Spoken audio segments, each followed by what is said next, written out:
noches, ya nos encontramos en este segmento dedicado a la discusión de temas legislativos. Esta vez hemos decidido romper un poco con la dinámica de este segmento e incorporar una figura masculina. Para eso nos acompaña Eduardo Escobar de Acción Ciudadana, con quien vamos a conversar un poco sobre el tema de las reformas electorales aprobadas este día en sesión plenaria. Bienvenido, Eduardo. Gracias por la invitación, un gusto estar en este espacio. Bueno, en este día, en sesión plenaria, se realizaron algunas reformas electorales con el tema de la impresión de las papeletas. Es un poco, quizás administrativa esta decisión de la Asamblea, pero ¿cómo lo reciben ustedes, teniendo en cuenta que son uno de los grupos que han estado pujando porque modifiquemos nuestro código electoral y las leyes circundantes? Bueno, en este caso creo yo que primero hay que reconocer que el proceso electoral a nivel de elección de diputados ha adquirido una complejidad mucho mayor que la que teníamos hace 10 años, por ejemplo. En esa medida, los plazos que la ley ha contemplado siempre para inscripción de candidaturas, impresión de papeletas y todo este tipo de actos administrativos que tiene que realizar el Tribunal Supremo Electoral, con la complejidad que hemos dicho del proceso, ya no están acordes a las necesidades que tiene el tribunal y los partidos políticos y sus candidatos para cumplir con ciertos requisitos, las inscripciones, presentación de documentación, etcétera, etcétera. En esa medida creo yo de que es saludable que se revisen todos estos plazos a modo de permitir un mayor margen de actuación al Tribunal Supremo Electoral de cara al proceso electoral 2018. Entonces, creo que está bien ese tipo de reformas. Al conversar con los diputados nos decían, esto lo estamos haciendo previendo una nueva acción de la Sala de lo Constitucional con respecto a esta temática. El proceso electoral pasado fue algo complicado, ya que se definieron nuevos parámetros, se ordenaron un nuevo sistema de votación y de conteo. ¿Es suficiente 75 días, por ejemplo, en el caso de la impresión de papeletas? ¿Es suficiente? Yo entendería que estas reformas son originadas de una reunión que tuvo la Comisión de Reformas Electorales con el Tribunal Supremo Electoral. O sea, y también el Tribunal Supremo Electoral entregó un documento donde planteaba ciertas necesidades de reformas en algunos aspectos puntuales de cara a no entorpecer el proceso electoral. Entonces, entendería yo que tiene este plazo nuevo que se ha fijado, tiene la venia del Tribunal Supremo Electoral. Sin embargo, falta otro punto importante y es la decisión o no de incorporar el rostro de los diputados suplentes en las ya no papeletas electorales, sino que la gente lo llama las sábanas electorales, que ya están bastante grandes. Claro, hay todavía algunos aspectos puntuales que definir, en este caso los suplentes. Está la discusión si se hace una papeleta nueva o si en la papeleta que se tiene actualmente se agregan los candidatos, las fotos de los candidatos, pero obviamente esto el legislador es el que tiene que definirlo, ¿verdad? Cómo se va a proceder. Incluso me atrevería yo a pensar de que sería conveniente que se repiense la figura del suplente. O sea, en la Asamblea Legislativa en realidad no necesitamos 84 suplentes. O sea, la Constitución solo habla de suplentes, pero no dice el número de suplentes que tienen que ser electos en este caso.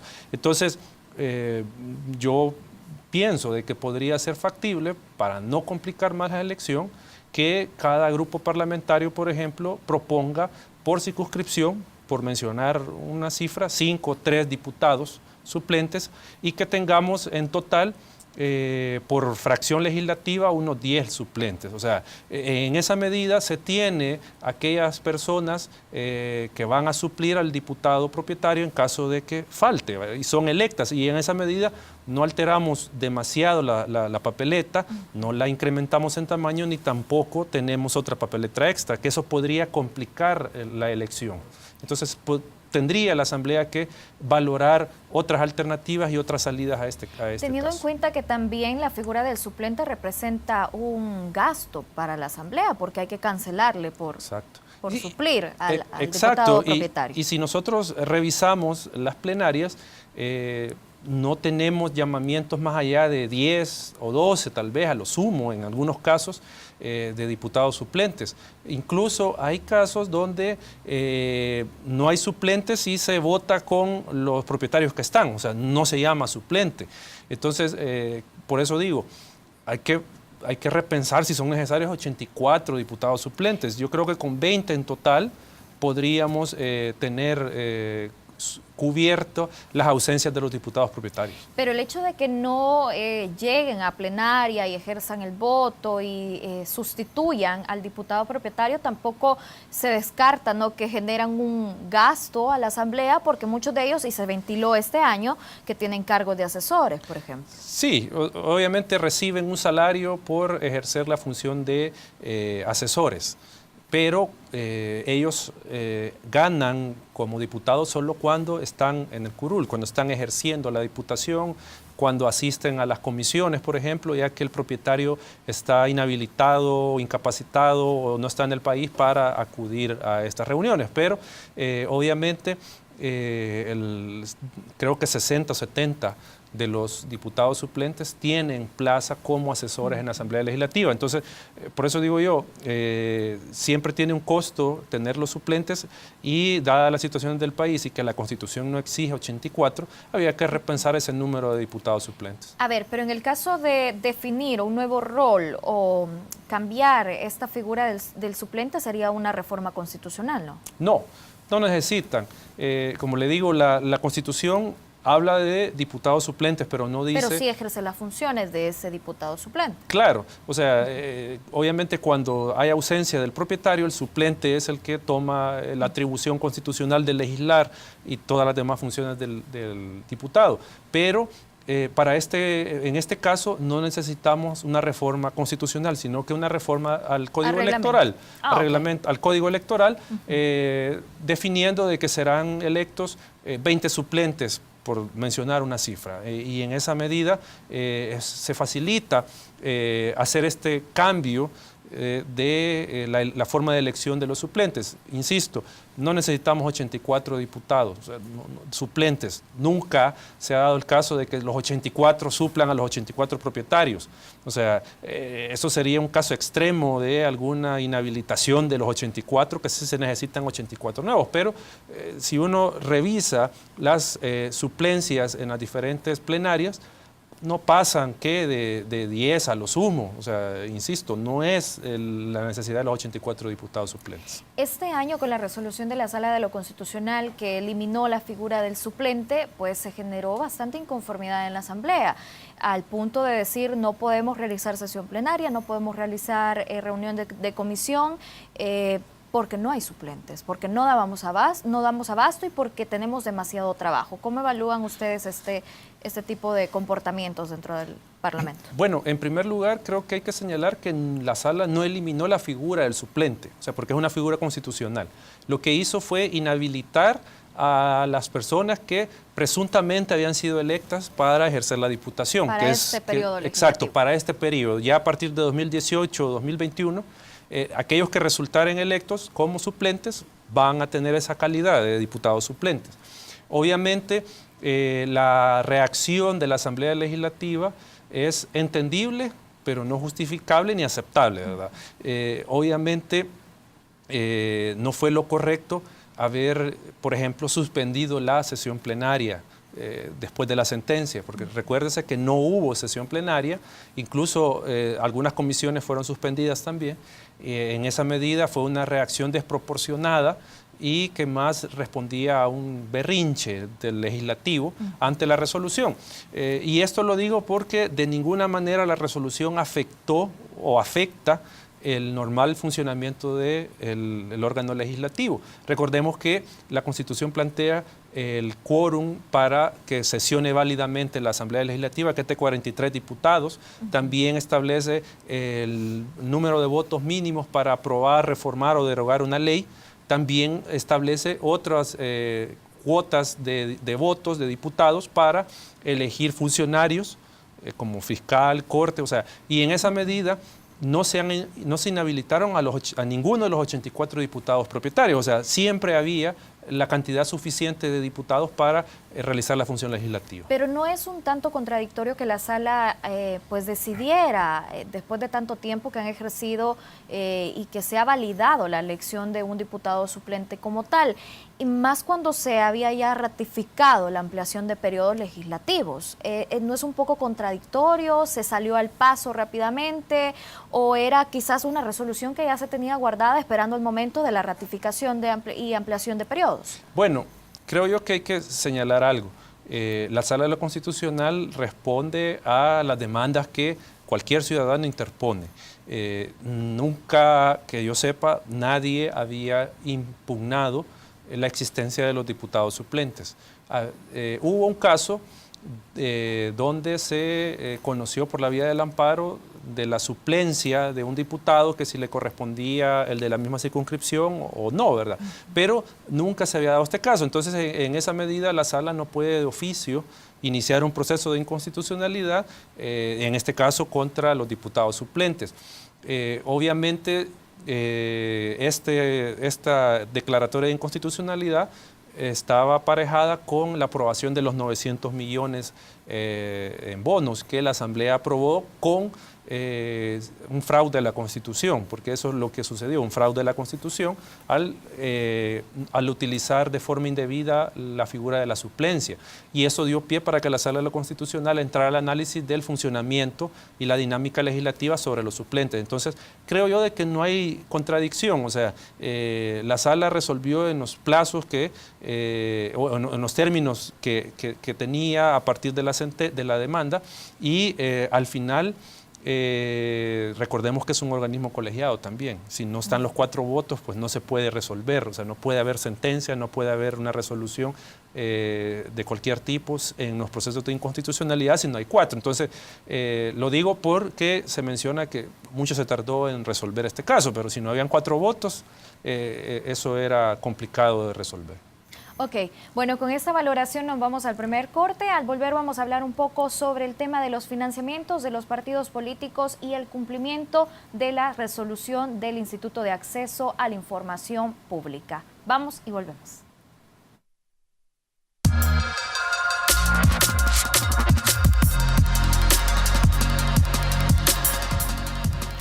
Estamos de regreso en este espacio dedicado a la discusión de temas legislativos. En esta ocasión, debido a las reformas realizadas al Código Electoral y definido plazos para la impresión de papeletas, estamos abordando un poco la temática electoral y lo que se vienen, las modificaciones que se vienen para este año antes de los comicios del 2018. Estamos y contamos con la presencia de Eduardo Escobar, miembro de Acción Ciudadana, con quien estamos conversando sobre el tema del financiamiento de los partidos. Y es que el 12 de septiembre venció el plazo para que el Ministerio de Hacienda revelara el listado de personas que otorgan cierto monto económico al financiamiento de partidos políticos y sus campañas. Se incumplió el plazo. Claro, el Instituto de Acceso a la Información a finales de julio emitió una resolución definitiva donde, en el proceso de apelación, donde ordenaba al Ministerio de Hacienda se me entregara la información relativa a los donantes que los partidos reportaron en los años 2014 y 2015.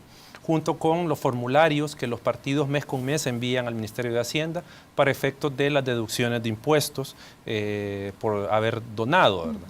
En esa medida estaba la resolución con los puntos muy claros de lo que tenía que cumplir el Ministerio de Hacienda, pero en uso de la facultad legal que tiene, pidió la revocatoria de la resolución del instituto. Y el instituto hace más o menos 12 días resolvió no alugar la revocatoria y dejó en firme la resolución. Entonces, eso significaba de que el Ministerio de Hacienda tenía como plazo el 12 de septiembre, o sea, el lunes pasado, para entregar la información que se solicitó y la que el instituto ordenó. Llegó el plazo y el Ministerio de Hacienda no entregó la información. Al día de hoy tampoco hay entrega de información y no creo que el Ministerio proceda a la entrega dado el comportamiento que nosotros observamos en el proceso de apelación ante el instituto. ¿A qué podría deberse que el Ministerio de Hacienda pues decida incumplir este plazo? Bueno, la información que se tiene que revelar sobre la identidad de los donantes y los montos, obviamente es una información sensible para los partidos políticos, sensible para los políticos, sensible para los funcionarios. O sea, es una información de una naturaleza que incomoda que se revele. Y nosotros creemos en Acción Ciudadana que esto obviamente responde en primer lugar a tratar de proteger a los partidos, o sea, que no se siga revelando quiénes los están financiando. Ese es un primer aspecto. Y un segundo, que esto nosotros creemos que así es, no estamos afirmándolo, pero podemos especular por ciertos elementos, es que el Ministerio de Hacienda quiere proteger la identidad de los donantes del FMLN. El partido FMLN es el único que no ha cumplido con la sentencia del Tribunal Supremo Electoral. O sea, el tribunal ordenó que se nos entregara la información sobre los donantes del FMLN y este plazo vence el viernes y hasta la fecha no se nos han entregado los donantes del partido. Todos los demás han entregado cierta cantidad de donantes. Probablemente no sean todos, pero sí han entregado listados de donantes. El FMLN no. Entonces, por ser partido en el gobierno, creemos que la respuesta del Ministerio de Hacienda de no entregar la información está en función de proteger la identidad de estos donantes del FMLN. A ver, acláreme dos cosas. ¿Es pecado, por decirlo así, o es ilegal que alguien decida apoyar a un partido político, un empresario, políticos también, un ciudadano común que decida otorgar cierta cantidad a la campaña de un partido político? Ese es uno. Y dos, ¿qué se puede hacer ante la negativa de algunos partidos políticos de revelar? Porque hay que hablarlo y decirlo claramente. Hay otros partidos también que están ocultando a algunos de sus donantes. Claro. No, creo yo que esto es importante señalarlo a la población. Es un legítimo derecho de cualquier ciudadano aportar a un partido político si así lo decide el ciudadano.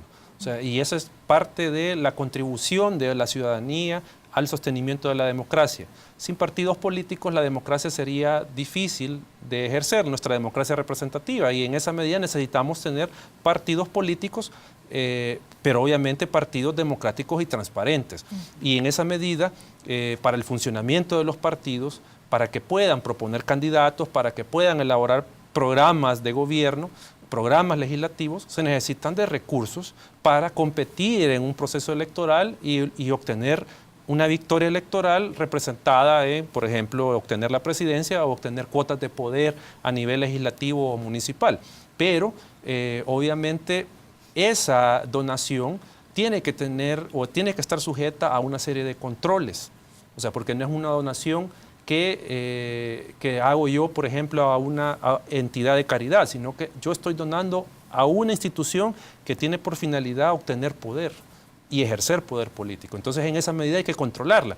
Y eso, por eso digo, no es ilegal y es una contribución a la democracia el que yo esté donándole a un partido X cantidad de dinero, pero esa donación tiene que estar bajo el control ciudadano, el control de las instituciones, por ejemplo, el Tribunal Supremo Electoral, la Corte de Cuentas, que son las que tienen que ver todo el financiamiento de los partidos. Y con la otra pregunta, nosotros en Acción Ciudadana, si bien consideramos que es un logro importante que 4 partidos nos hayan revelado sus donantes de 2015, pero estamos claros que la ley todavía tiene una serie de huecos, una serie de lagunas, donde se puede financiar candidatos o partidos políticos sin necesidad de reportarlo al partido y que eso se refleje en la contabilidad.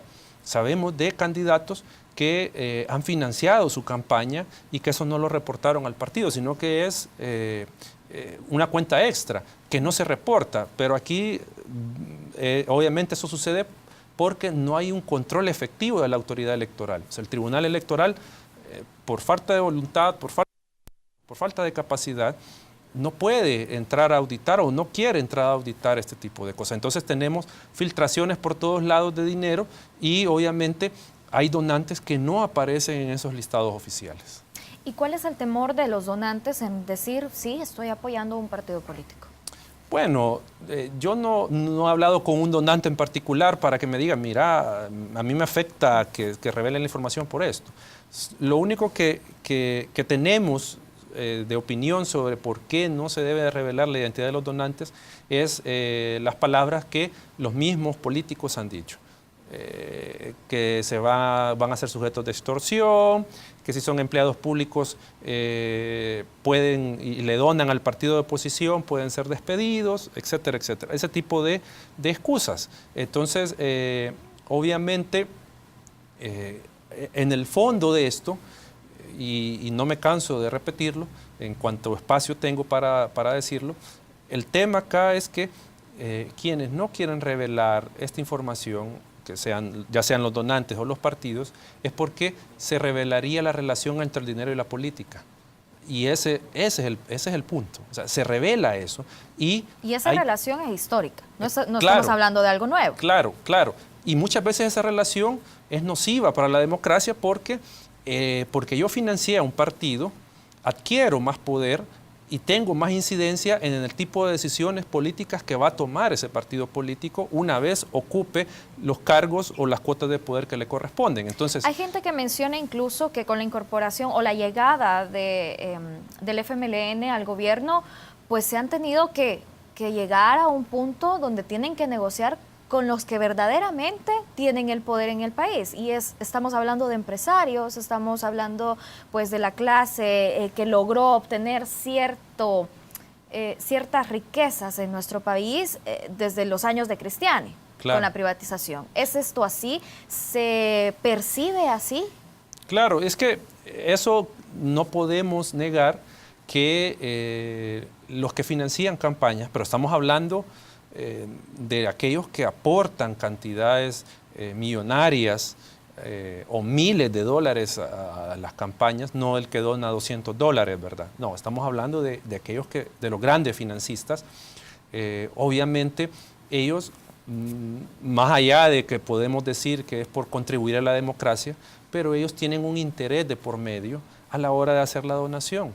O sea, ya sea desde el punto de vista de tener influencia política, hasta tener asegurado que sus actividades no van a ser afectadas por ninguna decisión política. O sea, tenemos de eso, o peor, en algunos casos, que se hace esta donación para obtener un beneficio particular a partir de la actividad de los políticos. Y aquí quiero señalar rápidamente el caso de Guatemala.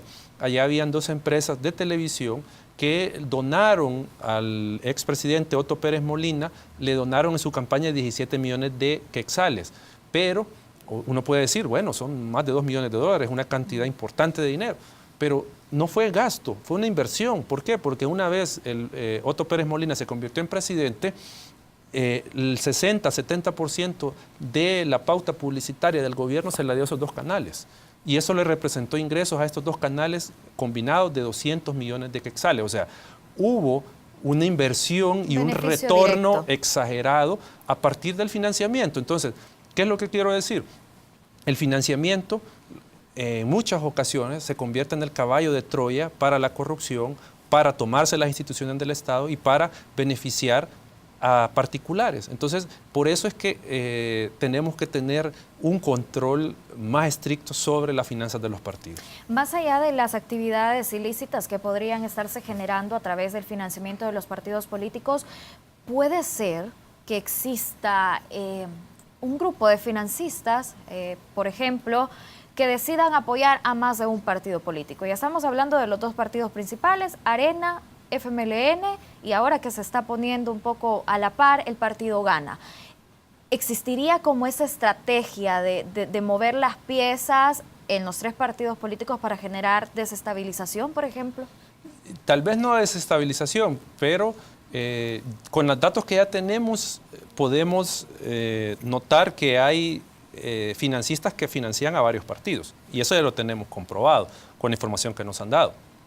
Esto simplemente responde al hecho que un financista, estos grandes financistas, perdón por lo que voy a decir, pero no van a poner todos los huevos en una misma canasta, los van a poner en diferentes canastas. Si pierde uno, pues como yo financié al otro, voy a ganar también. O sea, y eso ha sido así siempre. No estoy diciendo de que esto es nuevo. Esto ha sido así.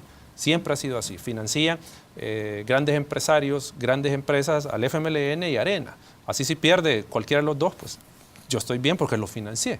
Entonces, eso creo yo que también es otro elemento de por qué no se quiere revelar la información de los donantes. Ok, ¿y qué más se puede hacer? Ustedes como Acción Ciudadana, ¿qué van a hacer? Bueno, nosotros vamos a acudir o el viernes o el lunes al instituto solicitándole que haga cumplir por todos los medios legales que estén a su disposición con esta resolución que el Ministerio de Hacienda no quiere cumplir.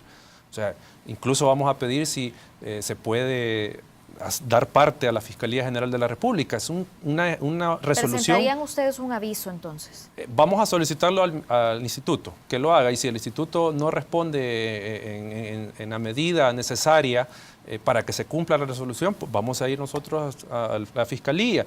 Y no queremos hacerlo, pero aparentemente las situaciones nos van a empujar a tener que de nuevo acudir a la Sala Constitucional por la vía del amparo contra el Ministerio de Hacienda, porque no quiere revelar la información. O sea, y si fracasa la gestión del instituto de hacer efectiva la resolución y que se nos entregue la información, no vamos a tener otra instancia a cual acudir, nada más que a la Sala de lo Constitucional. O sea, y digo lastimosamente porque el gobierno de la República tiene un discurso muy claro, muy abierto sobre la transparencia. Y este tipo de acciones, de no entregar información, contradice ese discurso. Entonces, digo, es una lástima de que se tenga un discurso, pero con ciertas acciones no se esté justificando y no se esté dándole realce a este discurso. Entonces, igual, nosotros ya llevamos como 12 audiencias, 12 demandas, 12 solicitudes de información. O sea, llevamos una cantidad de trabajo ya para obtener esta información que ya esperaríamos de que las instituciones ya no se resistan y los partidos no se resistan a entregar esta información. Ok, bueno, sin duda será una información que deberemos de solicitar incluso a funcionarios del gobierno para ver por qué este cambio de discursos, como lo mencionaba Eduardo. Te agradecemos por habernos acompañado en este espacio legislativo. Sin duda quedan otros temas que abordar, temas como el voto electrónico, claro, que probablemente ya con los meses vayan saliendo a la luz en la Asamblea Legislativa. Será un gusto que nos acompañes en otra ocasión. No, gracias. Gracias por el espacio y un gusto estar aquí. Bueno, muchísimas gracias por acompañarnos en este espacio legislativo. La siguiente semana, más temas interesantes para usted. Nos vamos con Alejandra Bárcenas e Información Internacional.